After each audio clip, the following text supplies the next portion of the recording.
Don't take that medicine. It's poison. A 10-year-old boy yelled, his voice cracking with an urgency that pierced the thick, artificial haze of my afternoon.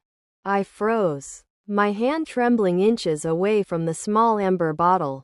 Around us, the park was bathed in the soft, honeyed light of late afternoon, a stark contrast to the cold, clinical reality of the liquid I was about to ingest. Tyrese stood a few feet away, his chest heaving as if he had sprinted a mile, his eyes wide and burning with a terrifying, absolute certainty. For a heartbeat, the world felt like it had tilted on its axis. "What did you say?" I whispered, my voice sounding foreign to my own ears. "I saw her," Tyrese said, his voice dropping into a frantic whisper as he scanned the area for anyone watching. "The nurse. When she thinks nobody is looking, she doesn't measure it right. She gives you the extra dose. The one that makes you sleep for hours. My grandma is a nurse. Mr. Montgomery. I know what medicine looks like. And I know what it does to people when it's wrong. That's not a healing pill. It's a cage." I looked down at the bottle. It had always been just a means to an end. A way to manage the pain, the fatigue, the recovery that never seemed to arrive. But in the sudden, piercing clarity of the boy's warning, I saw it for what it truly was. It wasn't my path to health. It was the mechanism of my erasure. "She told me it was the only way I'd ever walk again," I said, my heart hammering against my ribs. "She's lying." Tyrese stepped closer, his small hand reaching out to hover near the bottle. "She doesn't want you walking. She wants you exactly where you are. Please, Mr. Montgomery, don't take it." I looked at the boy, then at the empty bench nearby, then back at my own useless, heavy legs. A cold, sharp shiver of realization coursed through me, deeper and more profound than any sedative. The truth didn't just hurt. It roared. I took the bottle, but instead of bringing it to my lips, I gripped it until my knuckles turned white. I looked at Tyrese, and for the first time in months, the judge within me, the man who valued truth above all else, awoke from his long, forced slumber. "You're right," I said, my voice hardening into steel. "It's not medicine. It's a lie. And it's time I stopped playing the part." The golden hour in Charlotte's Freedom Park was not merely a time of day. It was a sanctuary. As the sun began its slow, amber descent, casting long, dramatic shadows across the walking paths, the world seemed to hold its breath. For Calvin Montgomery, 76 years old and anchored to the unforgiving frame of a motorized wheelchair, this hour was a bittersweet ritual. He sat by the edge of the lake, his gaze fixed on a weathered wooden bench a few yards away. The bench where he and Evelyn had spent thousands of sunsets over the course of 52 years. Evelyn had been the color in his monochromatic world. She was the one who laughed at his dry judicial wit and softened the edges of his rigid adherence to protocol. Since her passing 6 months ago, the silence in his sprawling home had become a physical weight, a dense fog that stifled his lungs. The doctors called it a mild stroke, a clinical term that failed to capture the profound weariness in his soul. They promised him a recovery, speaking of physical therapy and neuroplasticity with cheerful, detached optimism. But as Calvin sat there, watching the ripples on the water, he felt as though his spirit had retired long before his body. He was a man who had built a legacy on truth, a former judge whose courtroom was known for its unwavering fairness. Now, he felt like a defendant sentenced to a slow decay. "It's a good sunset today, isn't it?" Quote. The voice was young, bright, and utterly uninvited. Calvin blinked, pulling his focus from the empty bench to the boy standing beside him. He was perhaps 10 years old, with deep espresso skin and a backpack that looked like it contained the entire history of the world. He wore a crisp, oversized basketball jersey and carried a notebook clutched tightly to his chest. I suppose it is, Calvin replied, his voice raspy from disuse. He turned his head away, signaling the end of the conversation. But the boy, Tyrese Ellis, did not take the hint. He planted his feet and looked at the lake. My grandma says the sky looks like that when God is happy. She says he's painting a picture for everyone who worked hard today. Calvin felt a prick of irritation. Your grandmother sounds like a woman who enjoys fairy tales. Tyrese laughed, a genuine, bell-like sound that seemed entirely out of place in Calvin's gray world. She's a nurse. She deals with reality all day. She knows more about real life than anybody. For the next week, the ritual continued. Calvin would roll to the lake. Tyrese would appear. He was a constant in the park. A whirlwind of energy who told Calvin about his dreams of being a surgeon, his struggle with long division, and his obsession with the local basketball team. Calvin found himself begrudgingly looking forward to the boy's arrival. It was the only time during his day that he wasn't treated like a fragile antique. One afternoon, as the shadows lengthened, Calvin sighed, his hand trembling as he reached for a small, amber-colored pill bottle in the side pouch of his chair. It was his post-therapy medication, prescribed to manage the spasticity and anxiety that his daughter, Monique, insisted were the primary obstacles to his recovery. As he swallowed the pill dry, a wave of familiar, heavy lethargy crashed over him. His eyelids grew heavy, and his muscles turned to lead. Tyrese watched him, his brow furrowing in a way that seemed far too serious for a child. Mr. Montgomery? Quote, yes, son, Calvin mumbled, his tongue feeling thick. You're a judge, right? You're supposed to know the truth. Calvin managed a weak, sad smile. I'm a retired judge, Tyrese. And the truth is, I'm not getting better. I've seen 3 specialists. They all say the stroke did more damage than they thought. I'm meant to be in this chair. Tyrese shook his head, his dark eyes locking onto Calvin's with a startling intensity. He leaned in, his voice dropping to a whisper that cut through the rustle of the trees. The doctors are wrong. I watch you every day. Before you take that medicine, you lean forward. You reach for things. You're strong. But 10 minutes after you take that pill, you're like a wilted plant. Calvin blinked, the fog in his brain making it hard to process the boy's words. It's medicine, Tyrese. It's supposed to help. My grandma says medicine should make you stand taller, not make you fall down, Tyrese said firmly. He stood up, slinging his heavy backpack over his shoulder. He looked at Calvin with a conviction that shook the old man's core. Mr. Montgomery, one day you're going to walk again. I don't care what those doctors say.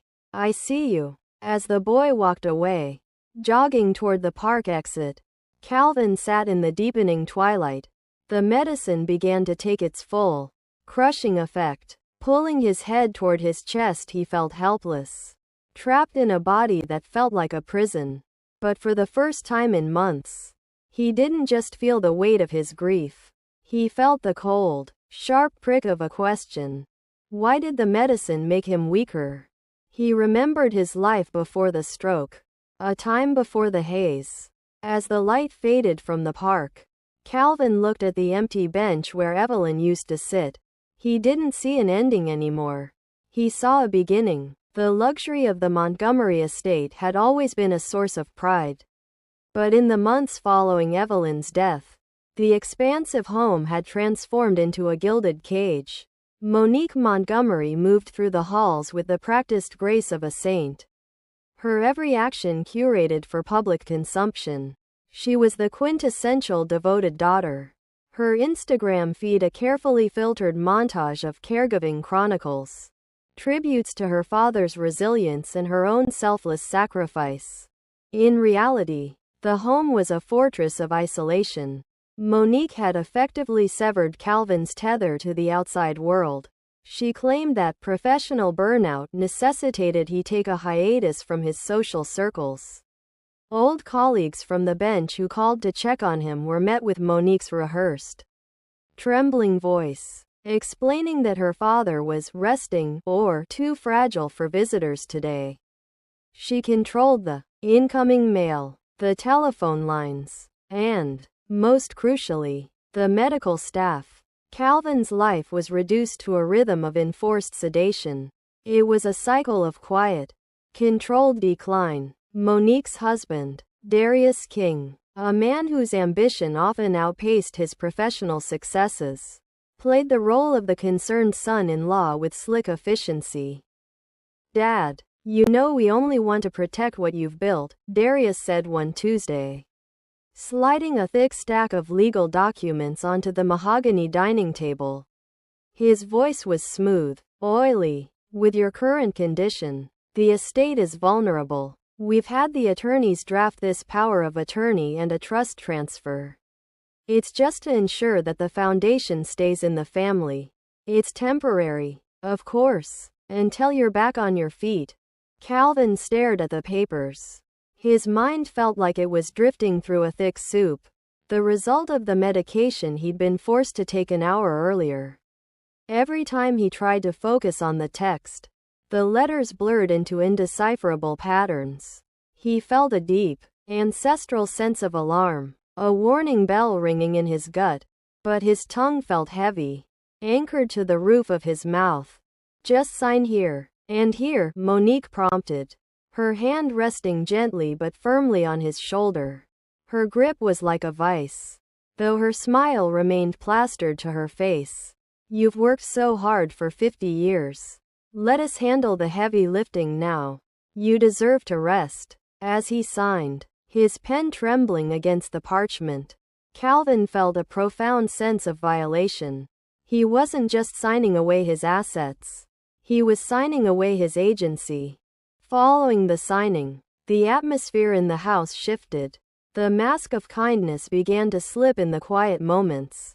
Monique stopped coming to sit with him after dinner, preferring to host elegant, private dinners with Darius where they spoke in hushed, excited tones about property developments and the Montgomery Legacy Fund. The medical care became increasingly suspicious. Monique had dismissed the family's longtime physician, citing a difference in philosophy, and replaced him with a nurse named Brenda, a woman who possessed a clinical efficiency that felt entirely devoid of human empathy. Brenda was the architect of his decline. She administered the therapeutic cocktails with a precision that was chilling. "Nurse Brenda says your system is reacting to the stress of your loss," Monique would say, hovering over him as he finished his lunch. "This new regimen will help you sleep through the tremors." But it wasn't tremors he felt. It was a slow, chemical suppression of his vitality. He could feel his leg muscles atrophy, the lack of movement turning his limbs into hollow shells. The despair was the most dangerous part, because his body failed to respond. He began to accept the narrative Monique fed him, that he was finished, that he was an old man whose time had passed. Then, he would go to the park.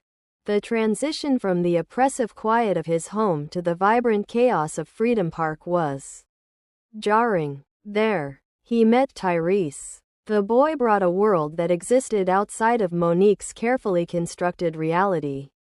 Tyrese didn't care about the Montgomery Foundation or the legalities of the estate.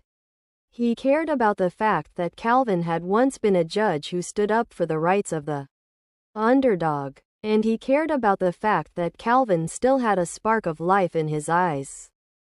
"My grandma told me that your body is like a machine, Mr. Montgomery," Tyrese said one afternoon, balancing a basketball on his knee. "If you don't use the gears, they rust, but if you keep trying to move, even just a little, you can break the rust. It's not that simple." "Tyrese," Calvin sighed, his head lolling back against the headrest. "It's exactly that simple," the boy insisted. He pointed toward a group of elderly men playing checkers at a nearby table. "Look at them. They aren't waiting to be told they can move.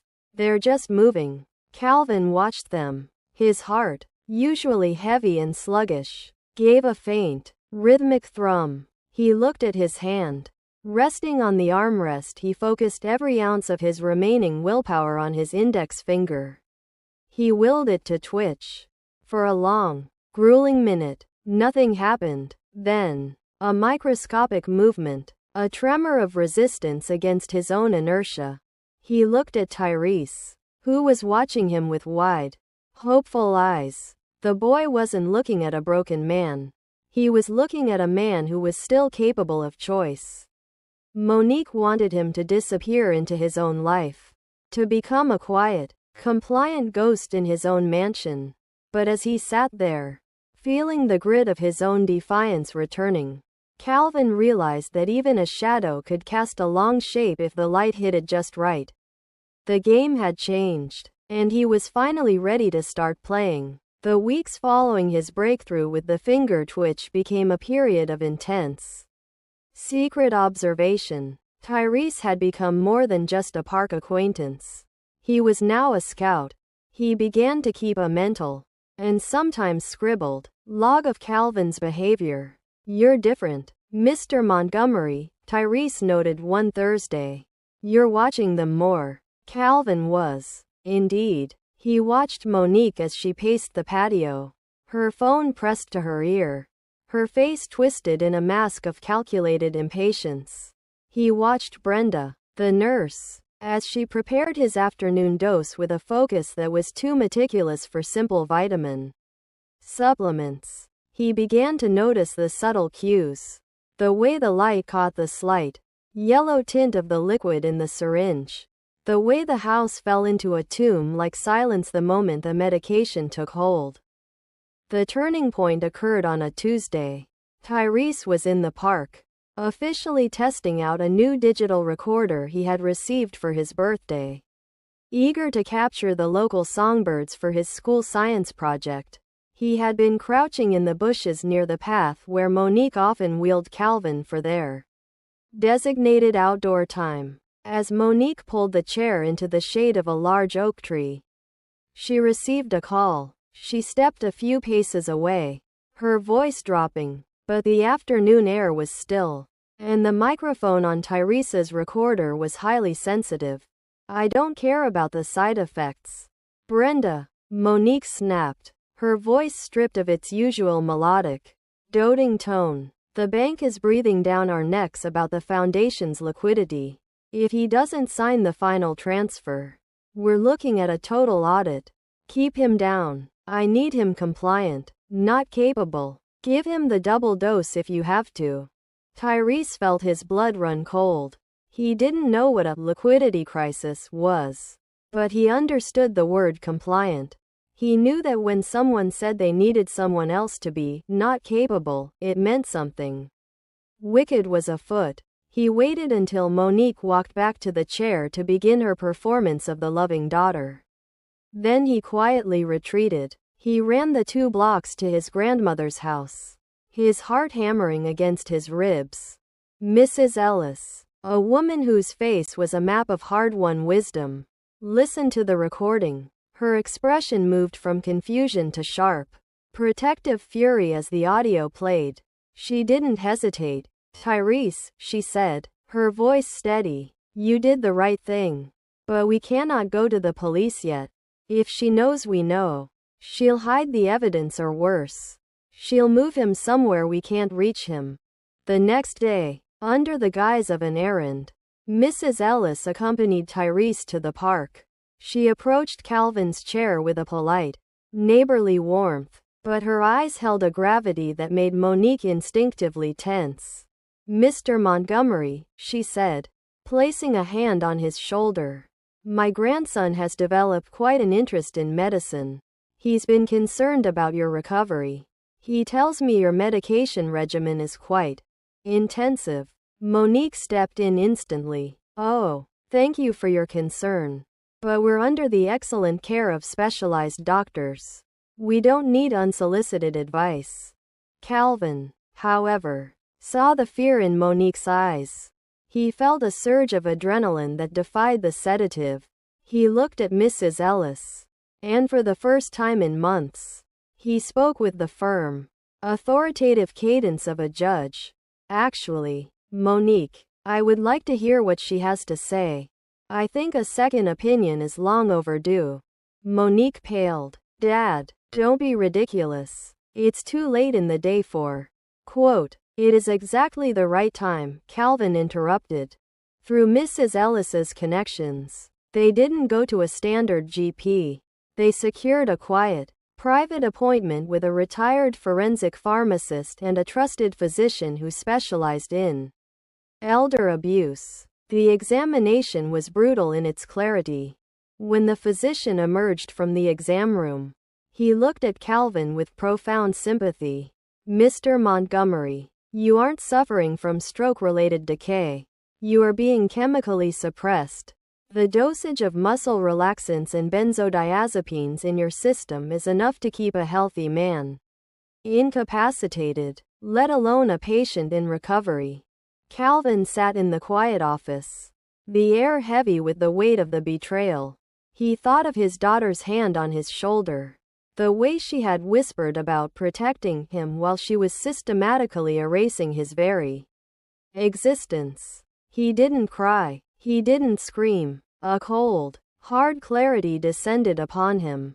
The same clarity he used to feel before delivering a final verdict.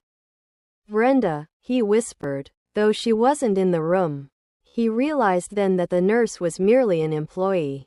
Monique was the judge, jury, and executioner.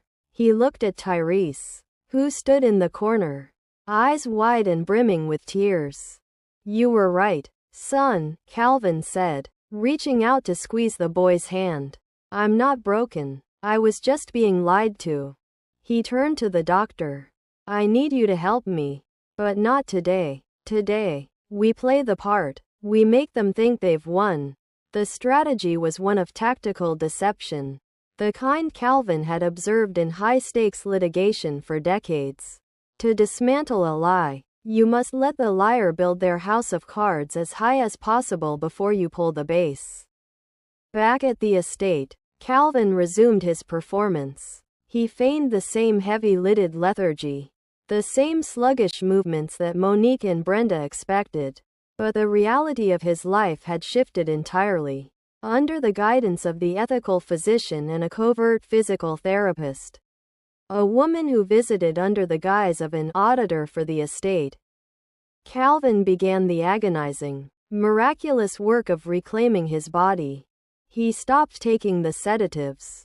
Instead, he would hide them beneath his tongue, later disposing of them in the soil of a potted plant in his room. The withdrawal was a nightmare. His nerves felt like raw, exposed wires, and the physical therapy sessions pushed him to the point of collapse. There were days he lay on his bedroom floor, his lungs burning, his muscles screaming in protest, wondering if he had the strength to finish the climb. But then, he would see the light through his window or remember the way Tyrese looked at him. Not as a victim, but as a hero in waiting. Those moments were his fuel. Slowly, the paralysis receded. The stroke-induced weakness was revealed for what it was. A thin, chemical veil. You're doing it, Mr. Montgomery, the physical therapist whispered one afternoon as he stood between two parallel bars, his legs trembling violently but holding his weight. Your recovery is ahead of any projection we've seen. You're ready. Not yet, Calvin rasped, beads of sweat dripping from his brow. They need to be sure they've won.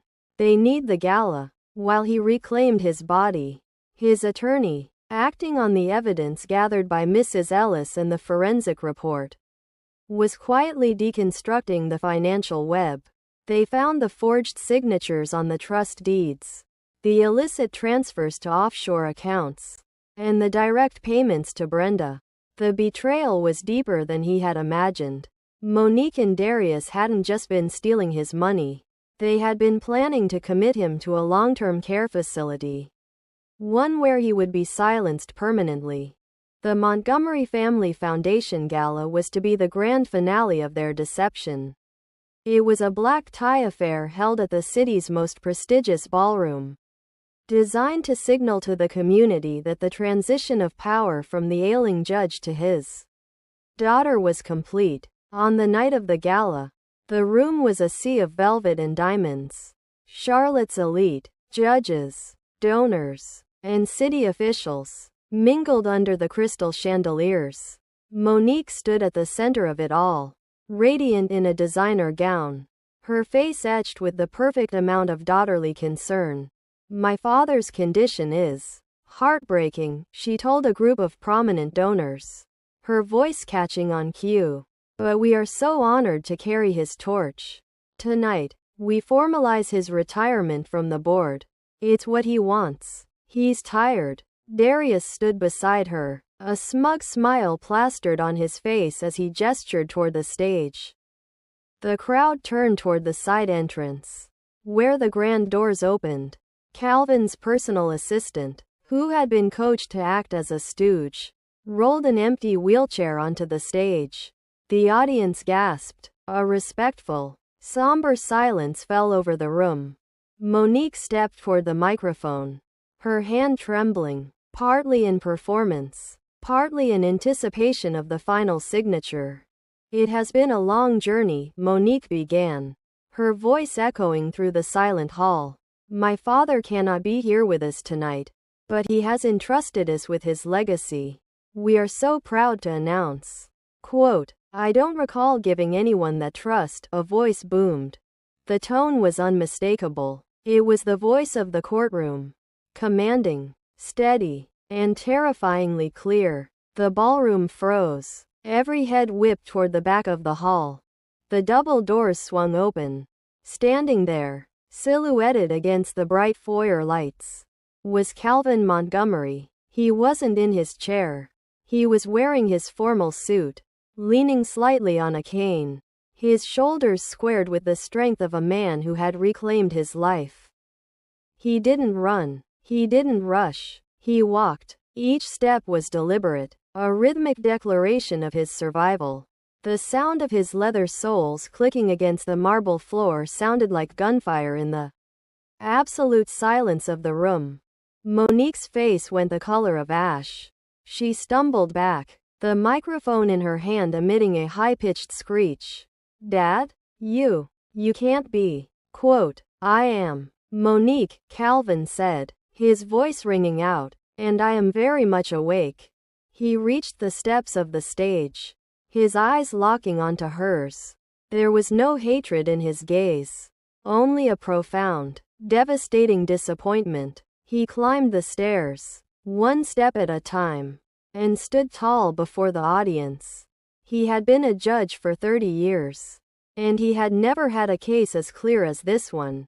The ballroom was paralyzed. The silence was absolute, a heavy, suffocating pressure that seemed to vibrate in the crystal chandeliers. Monique stood rooted to the stage, her mouth slightly agape, the carefully crafted image of the grieving, devoted daughter shattering like glass. Darius attempted to step forward, his face a mixture of rage and panic, but the sight of two uniformed officers standing near the side exit halted him in his tracks. Calvin reached the center of the stage. He did not look at his daughter. He looked at his community. He saw the faces of former colleagues, the people who had respected his integrity for decades. "I have spent my life interpreting the law," Calvin began, his voice resonant and steady, amplified by the silent room. "But for the last several months, I was the subject of a crime that no law book could adequately describe. I was a prisoner in my own home, a victim of those I trusted most." With a flick of his hand, he signaled the tech crew. The massive projector screen behind him, intended to showcase the Montgomery legacy and photos of Monique, flickered to life. Instead of polished photos, the screen displayed a digital dossier. There were scanned copies of the forged legal documents, with his original signature compared against the jagged, shaky, and ultimately fraudulent versions Monique had coerced him into signing. There were bank statements showing the systematic draining of the foundation's charitable assets into private holding companies owned by Darius. And finally, there was the audio clip, the recording Tyrese had captured in the park. The sound of Monique's voice, cold, calculating, and ruthless, filled the ballroom. I don't care about the side effects. Keep him down. I need him compliant, not capable. The room erupted in gasps. Monique's knees buckled, and she fell back into a chair, the color draining from her face as the whispers of the crowd turned into a roar of indignation. Calvin didn't gloat. He simply stood there, a man who had walked through fire and emerged unburnt. My daughter and her husband attempted to steal more than my wealth, he continued, his gaze finally shifting to Monique. They attempted to steal my dignity and my future. They bet on my silence. They bet on my infirmity. They bet on the idea that an elderly man is a man without a voice. He turned toward the side of the stage where Tyrese, Mrs. Ellis, and their family stood. He gestured for the boy to come forward. Tyrese walked onto the stage, his head held high, clutching his notebook as if it were a shield. The truth was found, Calvin said, placing a hand on the boy's shoulder, by someone who wasn't afraid to look. Someone who saw a man, not a patient. Someone who believed that strength is not found in the absence of age, but in the presence of hope. As the police moved in to escort Monique and Darius from the room, the crowd rose. It wasn't a polite standing ovation. It was a thunderous, visceral recognition of justice served. Months later, the atmosphere in the new, revitalized Montgomery Family Foundation headquarters was vibrant and purposeful. The offices were filled with young people, students and aspiring healthcare professionals, and the hallways were lined with photographs of the foundation's new mission, supporting advanced rehabilitation programs for seniors. Calvin walked through the lobby, his stride fluid and strong. He was no longer the man in the chair. He was the man who had stood back up. He stepped out into the crisp afternoon air, heading toward Freedom Park. As he reached the edge of the lake, he saw a young boy practicing his basketball dribble on the nearby court. Tyrese looked up, grinned, and jogged over, the ball tucked under his arm. Looking good, Mr. Montgomery, Tyrese said. Calvin smiled, looking out at the water. The bench where he had once sat in despair. The bench where he had mourned his wife and surrendered to his own decay, was still there, but it was no longer a place of sorrow. It was a monument to the moment he decided to listen to a child who refused to stop believing in him. People believed strength comes from standing on your own feet, Calvin said, reflecting on the journey that had brought him here.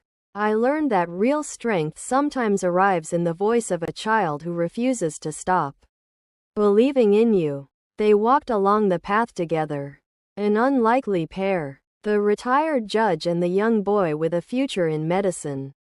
The sun began its descent, painting the sky in the same golden hues that had always brought peace to his soul. But this time, Calvin wasn't just watching the sunset. He was walking toward the horizon. And for the first time in his life, he was excited to see what the next day would bring. The cycle of grief had been replaced by a cycle of growth. And the legacy of the Montgomery family was finally, truly, secured, not in documents or dollars, but in the enduring power of the truth.